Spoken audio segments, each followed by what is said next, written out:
आज की गाथा बड़ी महत्वपूर्ण है मेवाड़ के इतिहास में, क्योंकि माता पद्मिनी के जौहर और रावल रतन सिंह की वीरगति के साथ ही पूरा मेवाड़ बिखर चुका था। करीब 30 सालों तक चित्तौड़ पर अधिकार दिल्ली का रहा।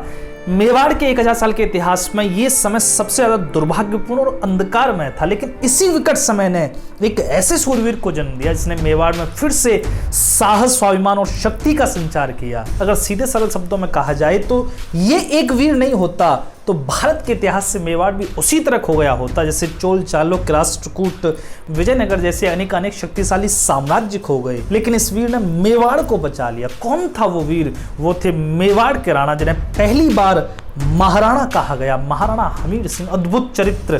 तुगलक को 6 महीने तक कैद करके रखा चित्तौड़ में, तो उन्हीं की चर्चा हम इस वीडियो में करने जा रहे हैं। वीडियो एंड तक जरूर देखें। अच्छी लगे तो लाइक करें, चैनल को सब्सक्राइब जरूर करें। तो गाथा प्रारंभ होती है चित्तौड़ के पहले जौहर से, लेकिन आपको यहां यह समझना होगा कि चित्तौड़ से पहले मेवाड़ की राजधानी नागदा थी। बप्पा रावल ने ही नागदा को राजधानी बनाया था। उदयपुर से आज ये 20 किलोमीटर की दूरी पर है। नागदा उस समय भारतवर्ष के चांदी के व्यापार में सबसे ज्यादा प्रसिद्ध थी। नागदा में करीब 999 मंदिर थे जिनके शिखर सोने से मणे हुए थे, जिनके गर्भगृह हीरे मोती माणिक्यों से जड़े हुए थे। इसी नागदा पर आक्रमण हुआ इल्तुतमिश का रावल जैत्य सिंह के समय पर। इल्तुतमिश भारी सेना लेकर आया। रावल जैत्य सिंह ने विरोध किया, प्रतिरोध किया। भूतला का युद्ध हुआ। तो उमेन नतरू अपनी महाराणा पुस्तक में लिखते हैं कि रावल जैत्य सिंह ने यहाँ गलत अनुमान लगा लिया था इल्तुतमिश की सेना का। आक्रमण हुआ, भयंकर युद्ध हुआ। दोनों ओर से यहाँ हजारों सैनिक वीरगति प्राप्त कर गए। अंत में रावल जैत्य सिंह इस युद्ध को हार गए। 1229 में यह युद्ध हुआ। इल्तुतमिश इस युद्ध को जीतकर बढ़ता है नागदा राजधानी की तरफ। नागदा को बुरी तरीके से लूटता है। अकूट संपदा थी नागदा में। यहां नागदा के शिखरों को ढाया जाता है, सोने को उतारा जाता है, हीरे मोती माणिक्यों को खुरचा जाता है। कई दिन लग गए इस संपदा को खुरचने में। इतनी संपदा थी तो नागदा को जलाकर यहां राख कर दिया गया। उस समय के इतिहासकार लिखते हैं कि नागदा में मुस्लिम सेना मूर्तियों से युद्ध कर रही थी। वहां की मूर्तियों को खरोच रही थी, बाद में उनको तोड़ रही थी। पूरे नागदा को जला दिया गया। नागदा जलने के बाद यहां रावल जैत्य सिंह अब राजधानी नागदा से चित्तौड़ में शिफ्ट कर देते हैं। चित्तौड़ में पहुंच जाती है। 5 साल बाद फिर युद्ध होता है इल्तुतमिश से। यहां गुजरात के चालुक्य सेना भी सहायता के लिए आती है और इस युद्ध को बड़ी ही शूरवीरता से मेवाड़ विजय कर लेता है। तो ये कहानी थी राजधानी नागदा से चित्तौड़ बनने की। चित्तौड़ में अब यहाँ शासक बने रावल रतन सिंह। ये आखिरी रावल थे। इसके बाद मेवाड़ के शासक राणा बनते हैं। अब आपको ये भी समझना पड़ेगा कि रावल और राणा में क्या अंतर होता है। इतिहास में फिर पीछे जाते हैं। 1158 में एक रावल हुए, रावल रण सिंह, जिनको कर्ण सिंह भी कहा गया है। कर्नल जेम्स स्टोन ने यह गलती कर दी है कि वो कर्ण सिंह को रावल रतन सिंह का बेटा बताते हैं, लेकिन गोपीनाथ शर्मा लिखते हैं कि रावल कर्ण सिंह के यहाँ 2 पुत्र हुए। बड़े बेटे छेम सिंह, दूसरे बेटे राहब। छेम सिंह अगले शासक बने और छोटे बेटे राहब को यहाँ सिसोदा गांव दे दिया गया। सिसोदा की जागीरदारी थी, सिसोदा जो ठिकाना था वो दे दिया, और सिसोदा की वजह से इनको सिसोदिया कहा गया। महाराणा प्रताप सिसोदिया है ना, तो ये 2 शाखाओं में यहां से बट गए और यही फिर राणा कहलाए। अब इनके ही वंश में, राहब के ही वंश में एक हुए राणा लक्ष्मण सिंह। राणा लक्ष्मण सिंह अपने 7 पुत्रों के साथ जब रावल रतन सिंह पर आक्रमण होता है अलाउद्दीन खिलजी का, तो मेवाड़ की तरफ से लड़ते हैं। रावल रतन सिंह भी यहाँ अपने 12 पुत्रों के साथ वीरगति प्राप्त करते हैं और राणा लक्ष्मण सिंह भी अपने 7 पुत्रों में से 6 पुत्रों के साथ यहाँ वीरगति प्राप्त कर जाते हैं। जो उनका सबसे छोटा बेटा था अजय सिंह, उनको वो निकाल देते हैं वहां से बचाकर, क्योंकि वंश चलना चाहिए ना। तो अजय सिंह कैलवाड़ा चले जाते हैं, वहां के पहाड़ी इलाकों की वे शरण लेते हैं। अब इस युद्ध के बाद मेवाड़ पूरी तरीके से बिखर चुका था। अलाउद्दीन खिलजी का यहाँ अधिकार हो गया चित्तौड़ पर। चित्तौड़ पर अपने बेटे खिज्र को बिठाया और उसके बाद ही चित्तौड़ का नाम बदलकर रख दिया गया खिज्राबाद। आज भी एक मजार है, एक मकबरा है, वहां पर खिज्राबाद नाम के शिलालेख आपको प्राप्त होंगे लिखे हुए। तो खिज्राबाद रख दिया गया। 10 साल तक यहाँ खिज्र रहा।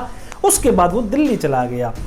अब यहां पर अलाउद्दीन खिलजी ने चित्तौड़ का सूबेदार बना दिया मालदेव सोनगरा को, मालदेव चौहान को। मालदेव भाई हैं कानड़देव चौहान के, जो बड़ी शूरवीरता से अलाउद्दीन खिलजी से लड़ते हैं। जालौर के चौहान थे। वीरमदेव चौहान की बड़ी सुंदर कथा है। तो इनके ही भाई है मालदेव चौहान, लेकिन ये मिल गए अलाउद्दीन खिलजी के साथ और चित्तौड़ पर अधिकार हो गया यहाँ मालदेव चौहान का अलाउद्दीन खिलजी की तरफ से। अब ये एक ऐसा समय था कि चित्तौड़ अपनी पूरी शक्ति खो चुका था। जो राणा अजय सिंह थे, जो कैलवाड़ा के जंगलों में चले गए थे, तो अजय सिंह के पास इतनी भी शक्ति नहीं थी कि एक मूंजा बलीचा नाम का डाकू था, वो प्रजा को इतना तंग कर रहा था कि अजय सिंह मूजा बलीचा का भी दमन नहीं कर पा रहे। तो आप सोच सकते हो कि मेवाड़ अपने इतिहास के सबसे ज्यादा शक्ति विहीन समय में था, लेकिन भाग्य को कुछ और ही मंजूर था। यहां अजय सिंह के बड़े भाई थे अरि सिंह। अरि सिंह वही जो अपने पिता के साथ मेवाड़ के लिए अलाउद्दीन खिलजी के खिलाफ लड़ते हुए वीरगति प्राप्त करते हैं। तो अरि सिंह का ही एक ऐसा बेटा निकल आता है जो बाद में पहचाना जाता है, फिर मेवाड़ का शासक बनता है, महाराणा बनता है और अद्भुत चरित्र जिसने अपना निर्माण किया। अरि सिंह इस युद्ध से पहले, जो मेवाड़ का युद्ध हुआ अलाउद्दीन खिलजी से, इस युद्ध से पहले वे अपने एक शिकार पर थे। बड़ी रोमांचक कहानी है इनकी। शिकार पर थे, एक सूकर का शिकार कर रहे थे, उनके साथ उनके सैनिक भी थे।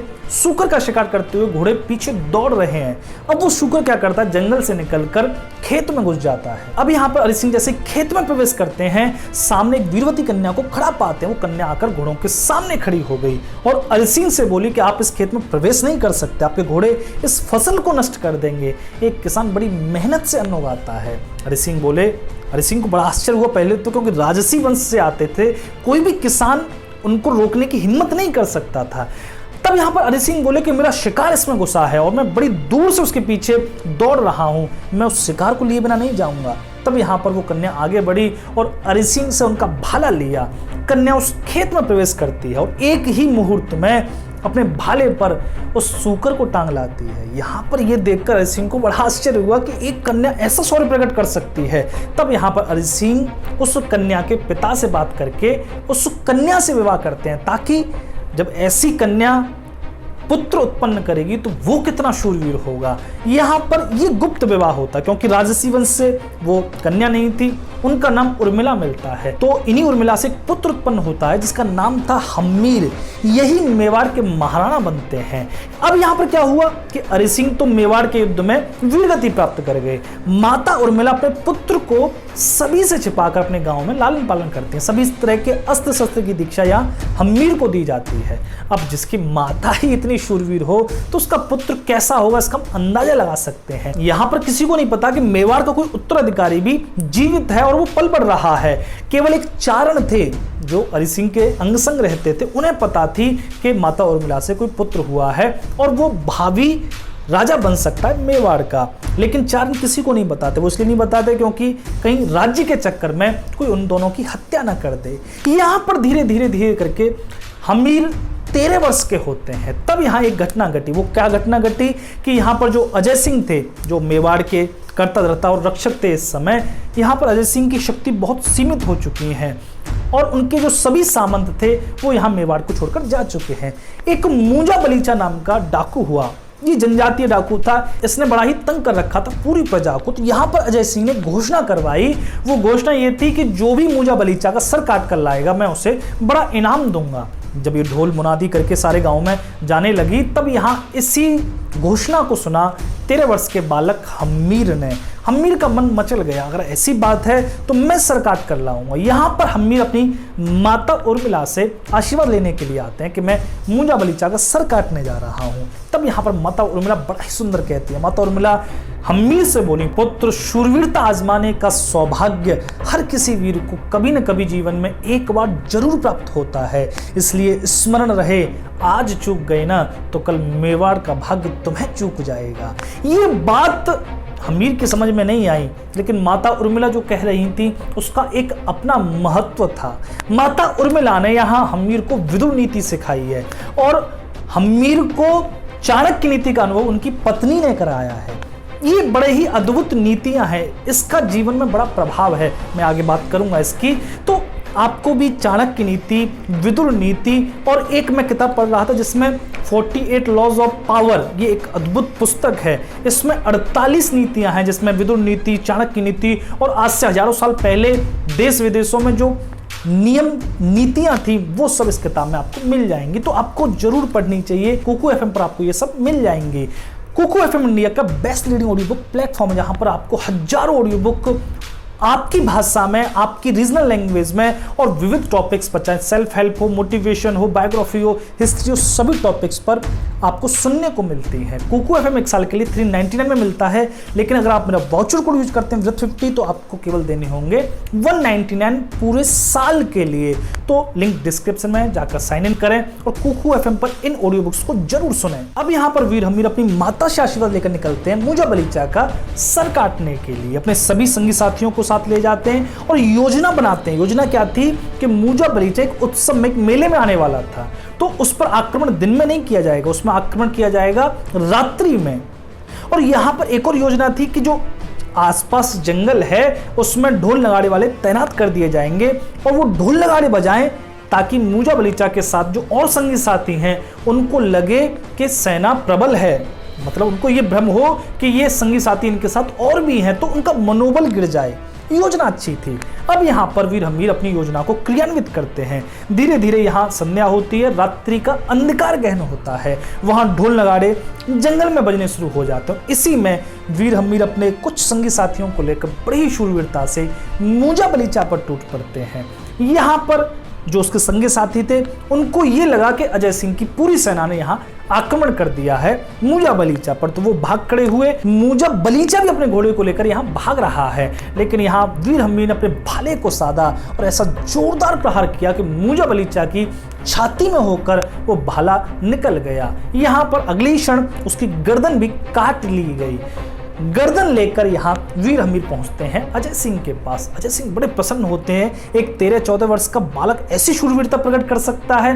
अब ये किसी को नहीं पता कि ये अजय सिंह के बड़े भाई के ही पुत्र हैं। असली वंशज तो मेवाड़ के यही बचे ना, लेकिन जो चारण थे, जो अजय सिंह के साथ रहते थे, गंग सहाय, उन्होंने यहाँ पर ये रहस्य खोल दिया अजय सिंह से। अब यहाँ पर अजय सिंह की आप महानता देखो कि अजय सिंह के 2 पुत्र पहले से हैं, लेकिन अजय सिंह ने अपने दोनों पुत्रों को निकाल दिया और वीर हमीर को मेवाड़ का अगला शासक उन्होंने घोषित कर दिया। ये मैं अजय सिंह की बहुत बड़ी महानता समझता हूं। उनका ही ये त्याग था कि वीर हमीर यहाँ शासक बन पाए। अब यहाँ पर वीर हमीर मेवाड़ के शासक बन गए। धीरे धीरे वे सेना इकट्ठी करने लगे। क्योंकि चित्तौड़ चुभ रहा था। मेवाड़ के आधे भूभाग पर यहाँ दिल्ली सल्तनत का अधिकार हो चुका था। चित्तौड़ पर अधिकार हो तो मेवाड़ को फिर से स्वतंत्र किया जा सकता है। चित्तौड़ पर यहाँ वीर हमीर 8 साल तक कई बार आक्रमण करते हैं, लेकिन चित्तौड़ इतना सुदृढ़ गढ़ था और वहां रह रहे मालदेव चौहान इसमें कोई ढील नहीं देने वाले थे। तो यहाँ वीर हमीर चित्तौड़ को जीत नहीं पाते। बार बार वे जाते हैं, चित्तौड़ से टकराकर उनके बहुत सारे शूरवीर वहां वीरगति प्राप्त कर जाते। तो यहाँ एक समय ऐसा आया वीर हमीर के जीवन में कि वे निराश हो गए। वे अब यहाँ सोच रहे हैं कि मेवाड़ का शासक बनने से भी अब क्या लाभ, क्योंकि मेवाड़ को मैं स्वतंत्र तो करा नहीं पा रहा। यहाँ अब जंगलों में, पहाड़ों में मेरी प्रजा जीवन काट रही है। तो ये यहाँ बड़ी निराशा हुई वीर हमीर को और वे निकल गए द्वारिका के लिए, सब छोड़ गए। और इसी द्वारिका की यात्रा में खोड़ नाम के गांव में वे अपना पड़ाव डालते हैं अपने संगी साथियों के साथ। इसी खोड़ गांव में चारण की पुत्री थी बरवड़ी, जिनको सभी बरवड़ी माता कहते थे। इनके पास कुछ अलौकिक शक्तियां थी। बरवड़ी माता यहाँ हमीर के शिविर में प्रवेश करती हैं और हमीर से बोली, मेवाड़ के महाराणा को इतना निराश होना शोभा नहीं देता। तब यहाँ पर हमीर अपनी आंखें झुकाकर बोले, बहन मैं मेवाड़ का राणा होने योग्य नहीं हूँ। तब यहाँ पर बरवड़ी माता हमीर के जीवन की भविष्यवाणी करती हैं। हमीर, तुम जैसा महाराणा मेवाड़ का न पहले कभी हुआ न तुम्हारे बाद कभी होगा। ऐसा अद्भुत जीवन है तुम्हारा। लेकिन हमीर को यहाँ समझ नहीं आ रहा, क्योंकि वे निराश हो चुके हैं। तब बरवड़ी माता यहाँ समझाती हैं और कहती हैं कि आप जाओ मेवाड़ में और कुछ समय बाद मेरा पुत्र बारू 500 घोड़े लेकर और खजाना लेकर तुमसे आकर मिलेगा और उसके बाद तुम कभी भी अपने जीवन में पराजय का स्वाद नहीं चखोगे। यहाँ पर बरवड़ी माता की ये बात मानकर हमीर दोबारा से लौट जाते मेवाड़ में और करीब 3 महीने बाद माता बरवड़ी का पुत्र बारू 500 घोड़े लेकर और अकूट खजाना लेकर, जिससे वे एक सेना निर्माण कर सकते थे। अब यहाँ पर हमीर अपनी सेना का निर्माण करने लगे। धीरे धीरे सेना बढ़ती जा रही है। ये खबर पहुंच गई मालदेव चौहान के पास चित्तौड़ चित्तौड़ में। तब यहाँ पर मालदेव के जो मंत्री सामंत थे उन्होंने समझाया कि आप यहाँ हमीर से संधि कर लो ताकि आप शांति से रह सकें, क्योंकि आक्रमण होते ही रहेंगे जब तक कि ये मेवाड़ी चित्तौड़ को स्वतंत्र नहीं करा लेते। तो यहाँ पर मालदेव चौहान को बात समझ में आई। अब संधि कैसे की जाए, तो मालदेव चौहान की यहाँ एक पुत्री थी सोनगिरी, उनका विवाह का प्रस्ताव, उनके विवाह का नारियल भेजा गया यहाँ हमीर के लिए। अब ये आश्चर्य की बात थी क्योंकि घोर शत्रु हैं मालदेव और हमीर ये, लेकिन यहाँ पर राणा हमीर उस नारियल को स्वीकार कर लेते हैं क्योंकि बरबड़ी माता ने एक और भविष्यवाणी की थी कि अकस्मात कहीं से भी विवाह का प्रस्ताव आए तो उसे स्वीकार कर लेना। तो यहाँ पर वीर हमीर इस विवाह को स्वीकार कर लेते हैं। मालदेव की पुत्री के साथ विवाह हुआ, लेकिन पुत्री बड़ी सुयोग्य थी मालदेव की। यहाँ पर पुत्री सोनगिरी को पूरा विश्वास हो जाता है हमीर पर और एक प्रेम हो जाता है। तो वो भी चाहती थी कि यहाँ पर हमीर चित्तौड़ को वापस प्राप्त करें और पूरे मेवाड़ को स्वतंत्र कराएं। तो यहाँ पर सोनगिरी कहती है हमीर से कि आपने मेरे साथ विवाह किया, लेकिन आपको कुछ दहेज में लेना चाहिए मेरे पिता से। यहाँ पर हमीर समझते नहीं। तब यहाँ पर सोनगिरी कहती है कि आप एक मौजीराम नाम का व्यक्ति है, आप उसे मेरे पिता से ले लें, वो आपकी सहायता बहुत कर सकेगा। यहाँ पर हमीर नहीं समझ पाते, लेकिन मौजीराम को मांग लेते हैं और मालदेव भी वहां सहज मौजीराम को वीर हमीर को दे देते हैं। अब यहाँ पर मौजीराम आ गए, मालदेव अपने जालौर में शासन कर रहे हैं। चित्तौड़ में उनके ही कुछ सेनापति कुछ सेना के साथ यहाँ चित्तौड़ की रक्षा किए हुए हैं। मौजीराम अब यहाँ पर राणा हमीर से कहते हैं कि आपने जिस कारण से मुझे मांगा है उस कारण को तो सफल करिए। हमीर इसे समझ नहीं पाते। तब मौजीराम कहते हैं मैं आपको आसानी से चित्तौड़ के गढ़ में प्रवेश दिला सकता हूँ, फिर आप वहां अपनी शूरवीरता से उन सैनिकों को मौत के घाट उतारकर चित्तौड़ पर अपना अधिकार कर सकते हैं। लेकिन कैसे प्रवेश होगा? तब यहाँ पर मौजीराम राणा हमीर को उनके सभी संगी साथियों के सहित चित्तौड़ के आसपास के इलाके में शिकार के लिए ले जाता है। और जैसे ही रात्रि होती है मौजीराम यहाँ राणा हमीर को लेकर पहुंचता है चित्तौड़गढ़ के दरवाजे पर। अब यहाँ पर जो द्वारपाल थे वो मौजीराम को जानते और मौजीराम बड़ा खास व्यक्ति था मालदेव का, तो उनको विश्वास था मौजीराम पर। मौजीराम ने यहाँ गढ़ के दरवाजे खुलवा दिए। बस यही तो करना था, गढ़ के द्वार ही तो नहीं खुल पा रहे थे, नहीं तो सेना पर्याप्त थी राणा हमीर के पास। मौजीराम ने गढ़ के दरवाजे खुलवा दिए। यहाँ पर राणा हमीर अपने साथियों के साथ प्रवेश करते हैं। अब क्या था, चित्तौड़ में हमीर उपस्थित हैं, वहां पर बड़ा ही द्वंद्व चलता है, लेकिन एक ही प्रहर में सभी सैनिकों को वहां मौत के घाट उतार दिया जाता है। कुछ शरण में आते उन्हें बंदी बना लिया जाता है। चित्तौड़ पर अधिकार राणा हमीर का हो गया और मालदेव चौहान के लिए ये एक बहुत बड़ा झटका था। तो मालदेव कहां चले गए? दिल्ली। अब दिल्ली में खिलजी वंश समाप्त हो चुका है 1320 में। उसके बाद तुगलक वंश आ चुका है। तो यहाँ पर मोहम्मद बिन तुगलक से सहायता लेनी कि मेवाड़ पर आक्रमण करें और फिर से मेवाड़ को परतंत्र कर लिया जाए। तो यहाँ पर अब मोहम्मद बिन तुगलक एक विशाल सेना लेकर, जिसको 1,20,000 संख्या कहीं की मिलती है, कहीं की 70,000, लेकिन एक विशाल सेना थी, उसको लेकर जिसमें मालदेव चौहान भी साथ में आ रहे हैं, उसके मेवाड़ पर आक्रमण करने के लिए निकलता है।